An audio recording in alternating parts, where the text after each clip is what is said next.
Hello বন্ধুগণ, আজকে জীবনে প্রথমবারের মতো আমি মেট্রো রেলে উঠলাম। হ্যাঁ, ঠিকই শুনতেছেন আপনারা, প্রথমবারের মতোই উঠছি। আজকে স্বামীর সাথে বিকালে একটু ঘুরতে বের হয়েছিলাম। কোনো রকম হুটহাট প্ল্যান ছাড়াই আমরা মেট্রো স্টেশনে হাজির।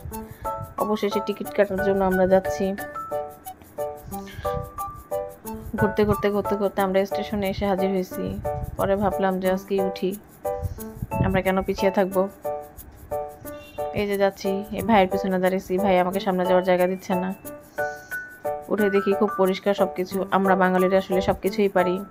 আমরা যদি যেখানে সেখানে থুতু না ফেলি, টিস্যু না ফেলি, কফ না ফেলি, কাগজ না ফেলি, তাহলে সবকিছু কত পরিষ্কারই থাকে। দেখেন আপনারা, নিজের চোখেই দেখেন। অবশেষে একটা লম্বা লাইনে দাঁড়ানো হইলো, দুটো টিকিট নেওয়া হয়েছে। অবশেষে ঝিকঝিক ঝিকঝিক ঝিকঝিক ঝিকঝিক ট্রেন চলে আসছে। আজকে বন্ধের দিন, কিন্তু মারাত্মক রকমের ভিড় ছিল। আমরা দুই স্বামী স্ত্রী অনেক মারামারি করে অবশেষে উঠে পড়লাম আমাদের কাঙ্ক্ষিত আসনে। প্রথম থেকে খুব ভয় পাচ্ছিলাম, এত জোরে যাচ্ছিল, মনে হয় মাথা ঘোরাচ্ছিল। পরে আস্তে আস্তে সব ঠিক হয়ে গেছে।